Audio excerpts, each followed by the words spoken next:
Hello and welcome to this episode of the Arete Podcast. I'm your host, Richard Triggs, and today I'm having a fascinating conversation with John Lewis, who is the co-founder of project advisory firm Lewis Woolcott and construction technology company Lware. John shares how he went from working on construction sites in the UK to building two growing businesses focused on solving some of the industry's biggest challenges. We discuss major project blowouts, the role of better data and technology, and how AI is changing the future of consulting. It's a great conversation about entrepreneurship, innovation, and having the courage to challenge the way things have always been done. Sit back and enjoy this great conversation with John Lewis. Well, John, great to have you along to the Arete Podcast. I know that you and I met a few months ago through Vistage, and it's been a great opportunity to get to know you through that forum, and a wonderful opportunity now to have a chat to you about your business. What's been happening in your world this week? Busy week, and thanks for having me on, by the way. It's great to be on the podcast. I've been flying around the country.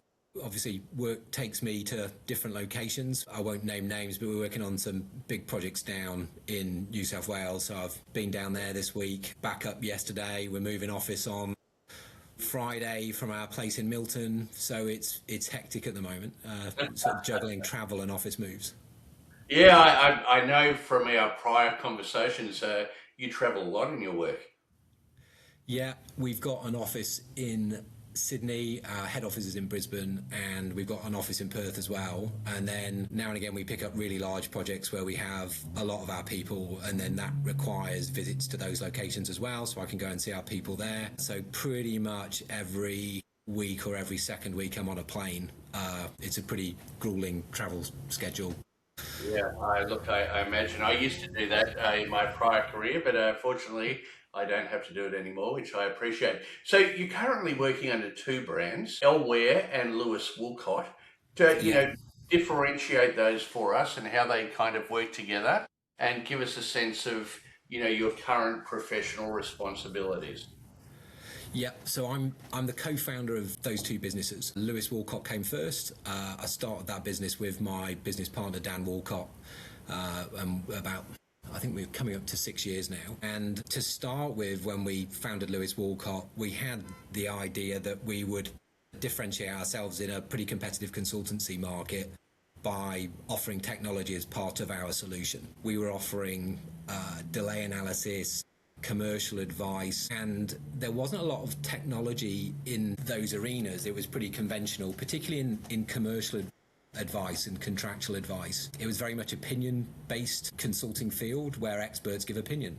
Exactly that. And we saw that there was a real gap in the market to start bringing technology in. So within about 6 months of starting Lewis Woolcott, we started to invest in developing our own technology. And we got pretty lucky with some of the clients we got to work with and some of the funding we got for the technology. And over the space of 2 or 3 years, the technology business was developing software that was more than just, the sort of the normal consultancy fare. It was real products that deserved their own brand. And so about 3 years ago, we created a sister company called LW Analytics, which then turned into Lware about 18 months ago. And Lware now is a software development company. We've got a team of in-house developers developing that software with two primary products. And over those 6 years, both businesses have grown. The Lewis Woolcott brand has grown now to those three offices that I'm traveling between, and about 40 people in the firm.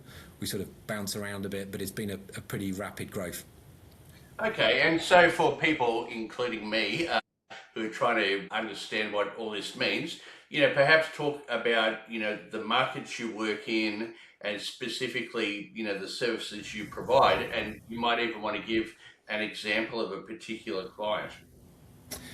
Yeah, well, we work in Lewis Woolcott is professional services, and it specialises in money in projects is what I always describe it as. And it's really a question of, we manage large infrastructure projects money, whether that's tracking the money, projecting how much money the project's going to spend, looking at the program that's ultimately going to determine how long the project lasts and has a direct link to money, but mainly large infrastructure contracts. We've got about 50 clients on the East Coast, all the major contractors. So we work, you name them, CPB, Acciona, We Build, all the majors on the East Coast. The West Coast, we tend to work with the mining operators like Rio and BHP providing services. And then Lware, we've basically leveraged those clients. So we've got some, for what is a tech startup, we've been pretty fortunate that we've been able to leverage these major organizations, Sydney Water and Transgrid and big firms that we work with,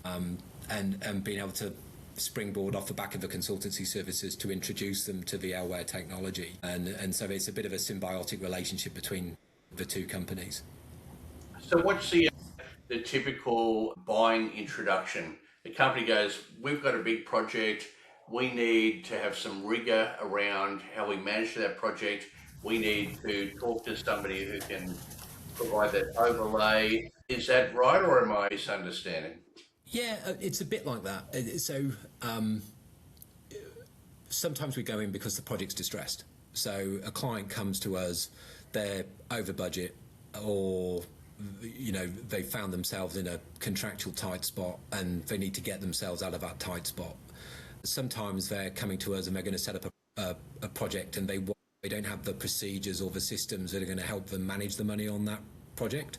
So we might get in at grassroots and help them set up a procedural framework, set up systems, help them with estimating, help them allocate money into the right buckets, document the premise behind how they're going to execute the project. So we've got a mechanism for tracking change. So there's a host of different services that we can offer around that.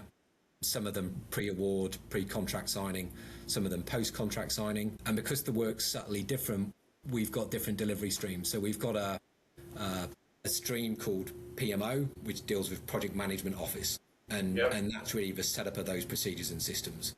So we can help you better manage your project from the start and run that project all the way through. We have a stream for sort of commercial advisory and alternative dispute resolution, which is ADR. Within that team, we've now got specialist expertise, people who understand contract law, people who negotiate for a living, and people who have expertise in things like delay analysis and quantum. And so this commercial ADR advisory is a team that's got a commercial lens on the project controls. And then we've got a secondment business. So we second people. So if people just phone up and they say, look, we need, a contract administrator, or we need a planner, and we need it for a defined term, or we need them ad hoc, and can you provide somebody for a few hours a week? We can fill that need, as like an overflow valve for our clients as well. Right. And so how do you appear on their radar? I'm a major contractor. I've got a distressed project. Oh my God, what am I going to do? How do they connect with you?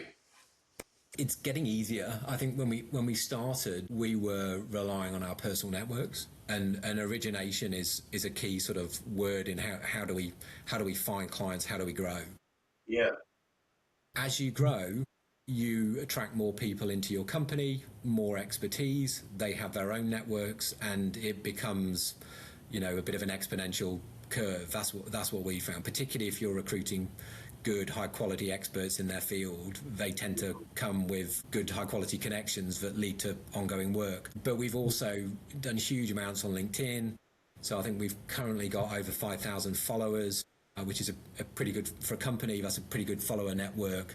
If you looked at some of our competitors, we're punching above our weight in terms of followers and connections. So we've been pretty active in LinkedIn marketing and branding. And then we've done an awful lot of BD and, a lot of referral work. And we have got that unique selling point, which is the technology. So now we're finding that the technology is the door opener quite often with new clients, and that supports growth in that way as well. Yeah, sure. And I mentioned too, you're working with a particular client and somebody within the team then leaves and joins another organisation. Yeah. And they say, when I was at, pick a name, any name, when I was at John Holland, we had this great experience. And so it sounds like your business is really growing through reputation and osmosis. Yeah, we literally had a client come back today in a pretty niche field. They do baggage handling. They'd been working in New Zealand, and they phoned up today and said, look, we really like what you did for us in New Zealand. We're now doing an airport in Brisbane. Can you give us a hand? It's so you do get that repeat business. And we've got a lot of clients that we've been with for a long time. So, Rio is one of our major clients. We've worked with Rio since the very start. And, in different parts of Rio, it's a massive beast. It's like having multiple clients, but they've been one of our founding clients, and in the technology space as well. They've supported us in the technology space, so you've got your anchor tenant, as it were. You've got that great company that's stayed with you. Yeah, fantastic. We have a client who is a very large regional baggage handling client. So remind me afterwards, and I'll make an introduction for you. You can never have too many clients. What's that? You can never have too many clients. Gosh, no, the more the merrier. Okay, let's come back to all that. I'm interested in going back to, hearing the evolution of your career, because a lot of people who listen to this podcast are aspiring CEOs, they're aspiring business owners, and they want to hear, the path of those who walked before them. So, tell us about, John Lewis and take us through a little journey through your career, because obviously it looks from your LinkedIn profile, you've been in and out of Australia and the UK a few times. And yeah, I'm sure it's a cool story. And a bit of luck involved as well, to be honest.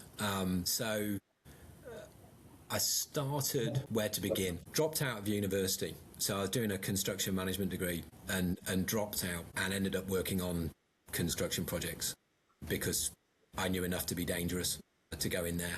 And so for the first part of my career, I was setting out engineering on construction projects and then managed sites. And this is in the UK, right? In the UK, yeah. Yeah. So I got a good technical grounding in how to build things. So that's what I did learn. I got pretty good at understanding how a structure came together, real hands-on experience in watching things. And then I started to get more senior positions and realised that I didn't really enjoy general project management, but I really enjoyed planning and working out how to build projects and sitting down with drawings and building things. I had a good understanding of how to build things, so I could put a plan together on how you structure something. And I sort of started moving into project controls in my late 20s. And it was around that time that I thought, well, that decision to drop out of uni was a bad one, and it's going to hold me back if I want to climb a career path. So I started doing a construction law master's. A friend of mine in the UK recommended that I did it because it would give me another dimension. So I started doing that construction law master's, and I got that master's degree. And that opened the door to a host of better opportunities. And one of those opportunities was work with ConocoPhillips on A+G project. And so at the time, I had 2 kids. One was, I want to say, a year old, and one was 3 years old. And I got this offer to move to Houston to go and work with ConocoPhillips on A+G. And my wife agreed, and we sort of bit the bullet, and we moved as a young family over to Houston. And then no sooner had we sort of landed in Houston and started to get settled, the project moved to Australia. And I knew that the project manager was going to go to Australia, and if we wanted to have a longevity in Conoco and continue to be part of the project, we were going to have to move to Brisbane. And so that's how we ended up in Brisbane. And your wife's English as well? Yeah, she's English as well. So she's sort of been dragged around the globe. And then I spent 2 years on project with ConocoPhillips. I got an offer to jump to their JV partner, Origin Energy. And I guess I got lucky. I got a really good boss in ConocoPhillips, a guy called Jay Jean. Jay was a really good mentor of mine. He definitely got me into a position where I was ready for a leadership position, and I got that leadership position with Origin.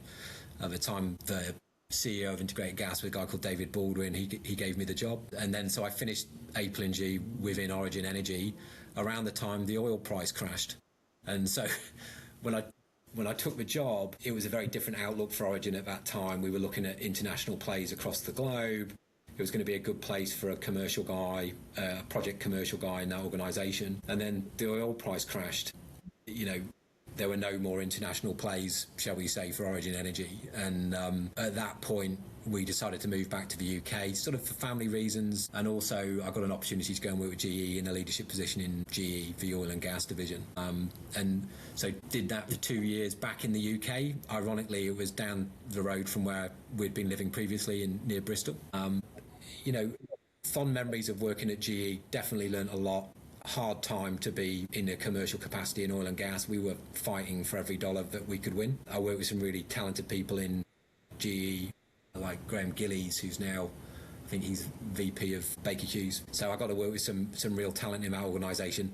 But also I kind of knew that I didn't want to continue doing corporate, and I wanted to go and give it a go. I've always been entrepreneurial.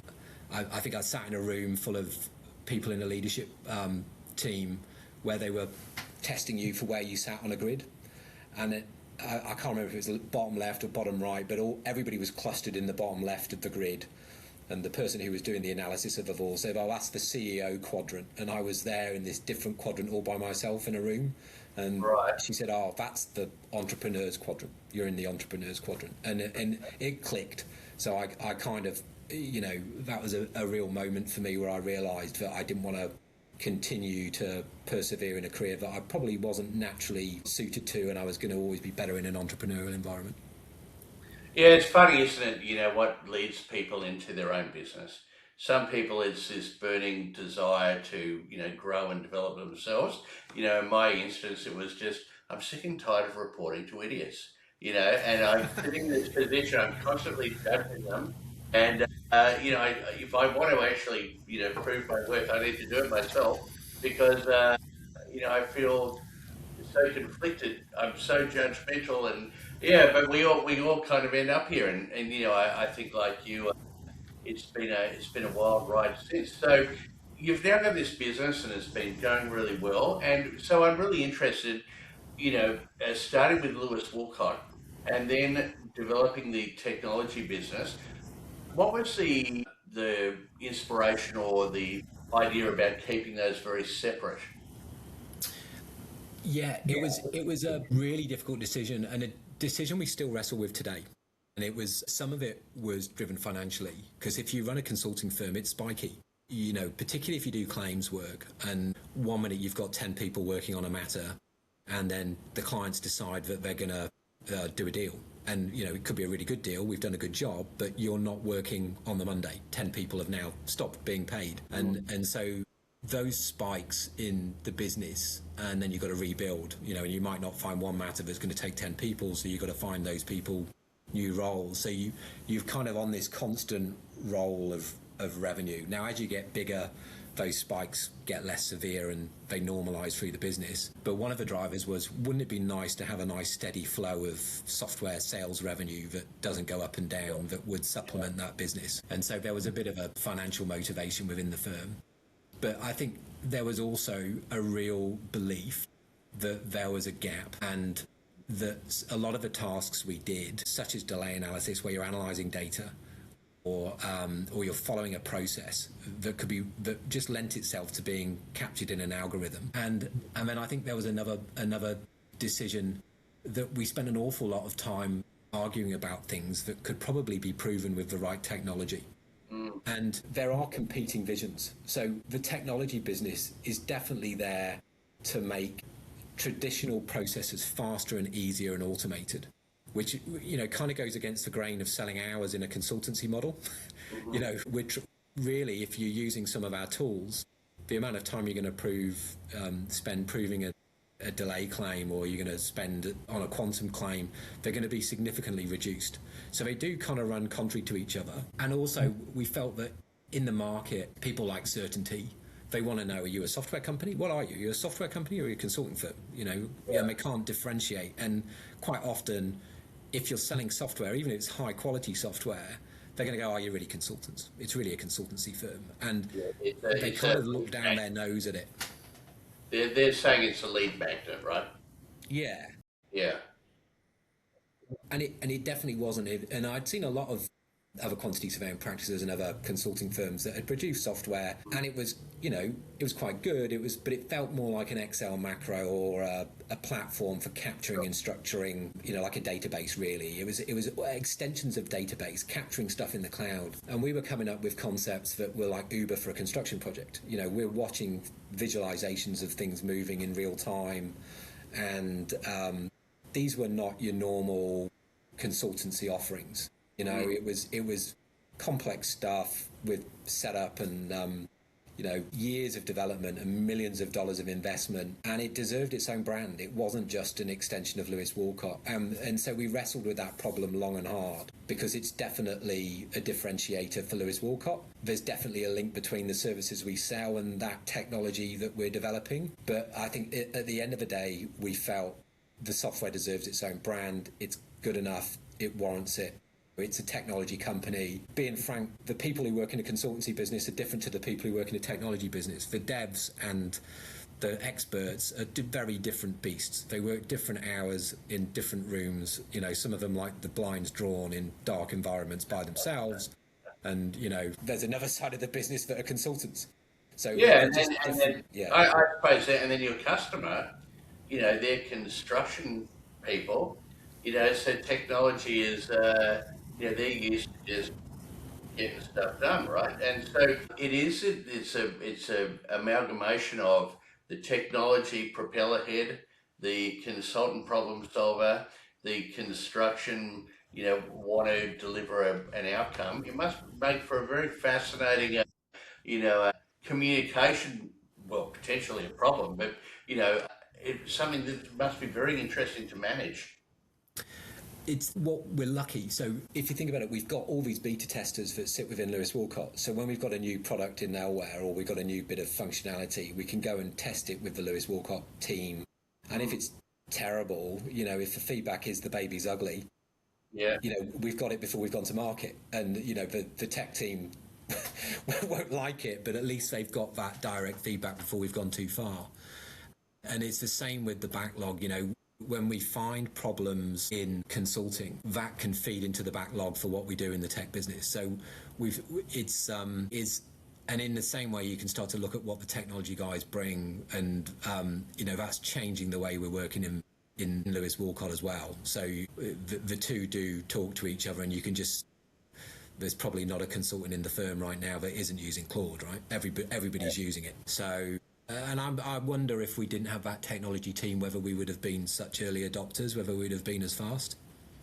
So what was it for you? Because, as you said, you dropped out of uni, you got into construction. What lit the fuse for you around technology? Because, as you say, your business is a very technology-led one, and construction is an area that you're focusing on, which is not potentially a construction native environment.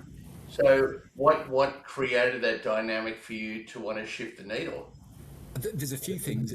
I think, firstly, I've got that entrepreneurial mindset anyway, so I'm looking for gaps and opportunities. And I always feel like if you can bring together, pretty different, if you can bring together legal with data engineering, it's in the overlap where you create the opportunity. And so that was one of the philosophies, I guess, we have in the way we develop. But simple things. So I went to a project in the middle of the Pilbara, and we were looking at a project that had gone wrong with a consultancy hat on, and the reality was there were 600 resources in the middle of nowhere, and nobody had a clue where they were or what they were doing, and that's just the reality of what was going on at that time.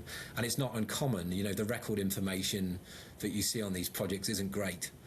And I remember going back from the client officers and getting an Uber to the airport and looking at this car, and I could see what make of car it was, where it travelled, who drove it, and I was about to spend $40 on an Uber ride.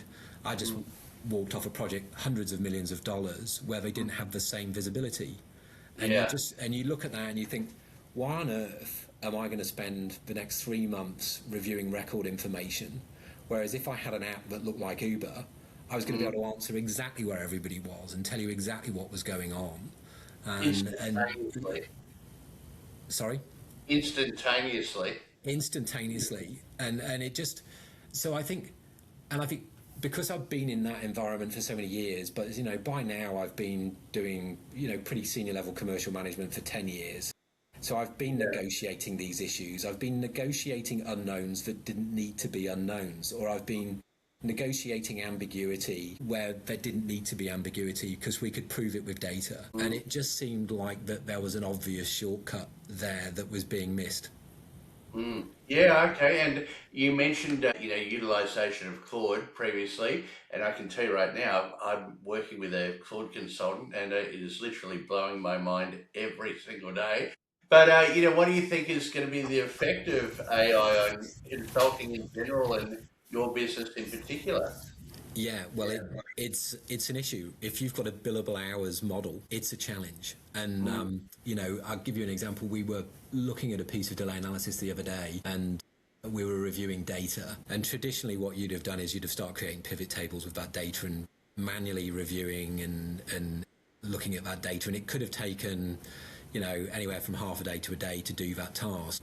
The opportunity of just dropping that stuff into Claude and interrogating that data through queries and producing the same response in 30 minutes is there. And so that is absolutely going to transform the way that we do work and the amount of time it takes to do that work. But what I think it will do is there's a few shortfalls, I think, in some of these things. So it gives you that data quicker, and you get more compelling insights faster, but then it allows you the time to spend deliberating the answer that it's giving you and considering the answer and using judgment for how you're going to apply that answer. And whenever we do a consulting assignment, we never have abundant time. We're always under considerable time pressure. And I think the first thing we'll notice in the way that we deliver a consulting product is that it leaves us more time for final edit at the end. It leaves us more time for structure. We can change the tone of the advice that we're giving so that it's got a more compelling narrative. And we can even do that narrative within Claude, and we can stress test it and look at more options. So I think the opportunity is to provide a higher quality, more considered product within the same timeframes.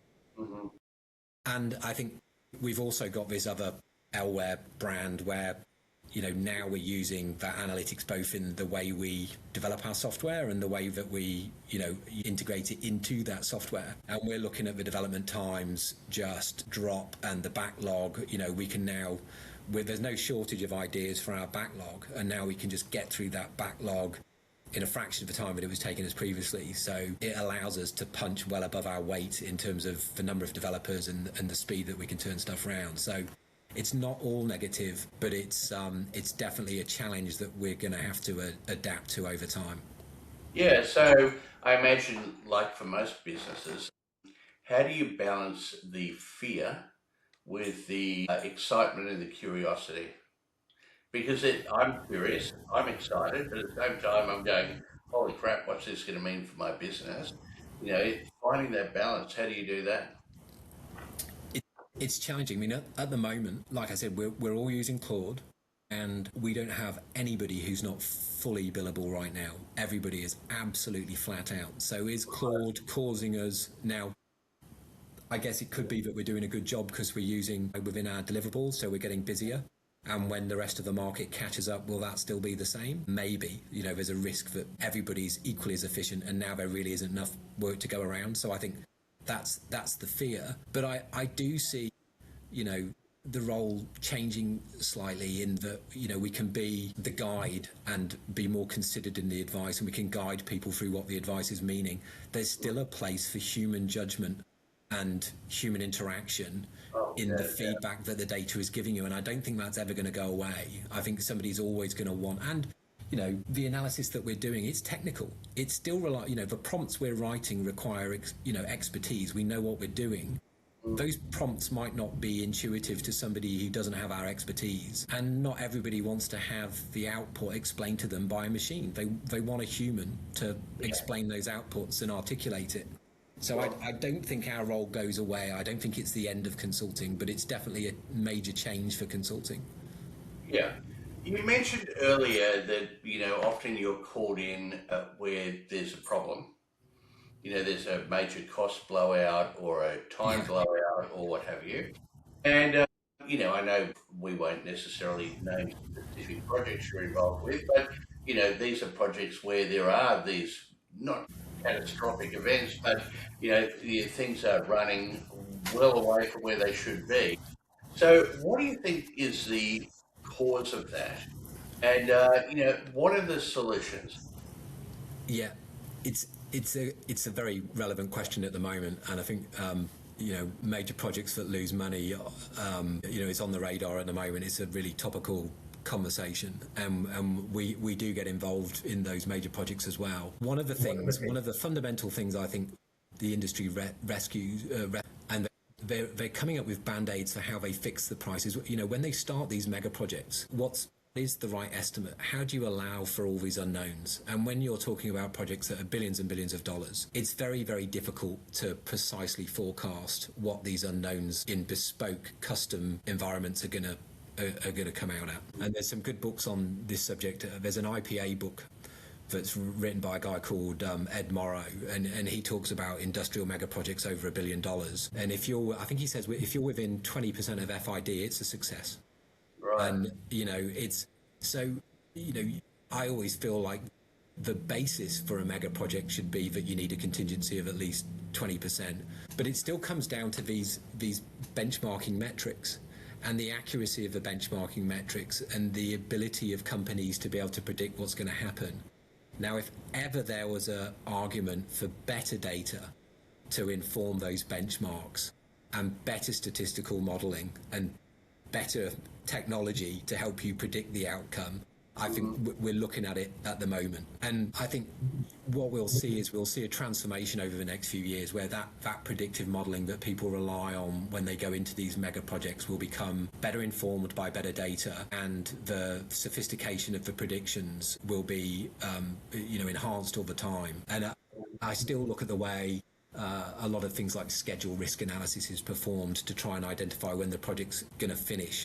There are some good predictive models, and a lot of it revolves around the expertise of the person putting that predictive model together. But I think what we'll see is better trend analysis coming into these schedule files, a better understanding of the contributing factors that are leading to the changes in the assumptions that were made. And so I think there's going to be a huge array of insight reporting and better analytics that are going to support the prediction of those mega projects. And how does your business specifically support companies to do that? Well, we've got, within Lware, now this is where Lware would dovetail nicely with Lewis Woolcott. We're about to release a new version of our software coming out in, I want to say August. If we're talking about predictive modeling, we probably won't be winning in our own software release. But let's say, for the sake of argument, it comes out in August. We've got schedule analytics software that's going to come out where you can just upload files into this software, and it's going to perform an array of analytics on that software that will give you some really powerful predictive analysis on when your project's going to finish. And it's also going to be able to identify the causes of delay through an analytical model without a user interface. Now, that's going to be stored in a cloud platform. The more schedules that are uploaded into that cloud platform, the more powerful those predictive models are going to get. So when this software is released, it's going to be a massive uplift from the current desktop app that's on the market. The new software is a real sea change in what we're doing, and I think that's one of the obvious areas that sort of jumps out. And then the other thing that we've got this smart platform, which is like Uber for a construction project. Typically, when you look at a project that reports, they report monthly or maybe weekly, and maybe the weekly's light touch. But by the time you get to the end of the month, quite often it's too late. The bad news has occurred, you've got these lagging indicators, and then you're doing trend predictions for the forward plan. What Smart's doing is it's capturing this information in real time. So it's tracking where resources are moving, whether they're moving in the right way, whether they're moving on the critical path, in the right volumes. Because we've got this sort of powerful real-time data capture, what that's going to do is it's going to unlock coordination models. Now, if you've got massive projects, billions of dollars, and you've got all these different moving parts, and you can see them in real time, you can start to run optimization modeling. And that optimization modeling can really start to reduce the cost of underutilization. So we can look at underutilized resources and make sure they're optimized. So we're bringing this integrated platform to support the coordination of construction. And I don't think without that data set, it would be possible. And so, I do feel like we're on the cusp of a transition, not just in the way we analyse the data that comes out of the projects, but how they're coordinated, so we can start to move more towards a factory environment in a massive open air environment like some of these mega projects are. Right. It must be exciting for you to, almost be at the cusp of that technology. You're breaking new ground. You're the spearhead of this, which must be incredibly rewarding. It is. It's also scary. So, when you've got first mover advantage and you sort of look around, you're thinking, my God, you feel the pressure. We've got to get this stuff to market. We've got to get the data. We've got to get it singing. And so you are fearful that more companies will start to spring up, and there's an argument to say you don't want to be first. Yeah. There's definitely a rule in that. So we're very mindful of that, and but it is rewarding. It's also, construction's a hard industry to change. They are. I kind of find like it takes a really long time to get in, but once you instigate change in construction, then it's locked, and you've only got to look at the way they do planning. They've done planning in P6, Primavera, Oracle. I don't think it's changed since I started planning, in 30 years ago. They're slow to change, and so it's a hard slog getting new technology adopted. But luckily, we've got some, very forward-thinking early adopters in our client base, that we're extremely thankful for. Great, that's fantastic. And so here we are. It is almost the end of the financial year, 24th of June as we're speaking, and as you said, your team are fully utilised and everything's rocking and rolling. You're moving into a new office, lots of exciting new things happening. Yeah. What are you most excited about for the future of the two businesses? So I think potentially bringing in some new partners into Lewis Woolcott, and if we secure the people we want, I'm extremely excited about that.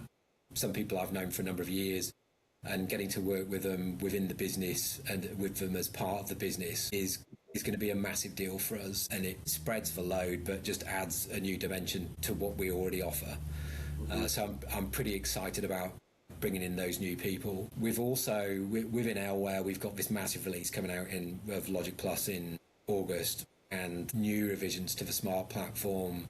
So I think the development continues. I'm particularly excited about the Logic Plus release that's coming out in August. Tied to that Logic Plus release, we've been talking to one of the major planning software manufacturers over in Europe. Really well-established brand, a lot of enterprise clients. There's a potential agreement going to be put there where we're effectively being the analytics engine for their software, and they will start to push it through their platform. That will open the door to European business, and they've also got a load of resellers in the US. So I think UK, US, if Logic Plus release goes well and this reseller agreement goes into force towards the end of the year, I think we can definitely look at maybe an office in the UK and moving forward, maybe even a US office, which gives us that opportunity to scale. So those are things. And then, of course, if we've got an office in the UK for the technology business, and we would need it for a few different reasons, like, support and, just being close to the client base, it gives us an opportunity to then start to look at that as an opportunity to share the office with the Lewis Woolcott consulting business over there as well. And so we've been really fortunate in that we've had this growth in Australia, but I do think the products and the services are reaching a maturity level where they could succeed in the UK or the US, where maybe those markets wouldn't have been as welcoming to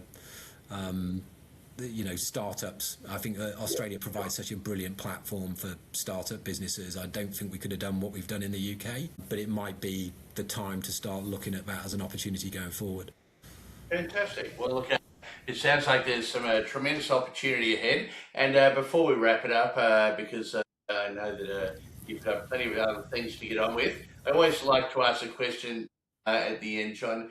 We've talked about business, we've talked about your career, we've talked about all the things you're excited about, but What is it outside of work that you like to do to keep the petrol tank full? To keep the energy alive. What's your jam? God, I've got a few things. I'm watching the World Cup, so passionate. Unfortunately, living in Australia, I am a passionate England fan, so I will be particularly miserable after our performance this morning. It wasn't great. But 3 kids keeps me pretty busy with the 2 businesses, and I do keep fit. I try and keep fit. I run. I do a lot of running. I do weights. Boys drag me down the gym, tell me I'm old and fat and useless, and so it's kind of and it's quite, as they've got older, it means I can hang out with them. My leisure time is actually spent with them quite a bit now as well. We've got similar interests, so I'm always doing renos and stuff around the house. So I'm renoing a swimming pool and trying to do it myself because I still think I can construct things when really I can't. So you're a busy dude. Pretty busy, yeah. I don't sit down very easily, shall we say. Right. Yeah. Well, I appreciate you sitting down for the last hour and having a chat to us. Great. Thanks for having me, Richard. Before we wrap it up, John, anything, final comments, anything you want to share, or are we done? I think we're done, but I do appreciate you having me on. It's been really nice talking to you. Yes. It's fun, right? It is fun. It's not as painful as I thought it was going to be. It's just nice to occasionally sit back and go, yeah, I've done some good stuff. It is. It's good to reflect. I don't do it often enough. I think I'm so focused on 6 months down the future. You never look backwards. Indeed. All right, John, we'll have a fantastic afternoon. Thanks, Richard. Cheers. See you.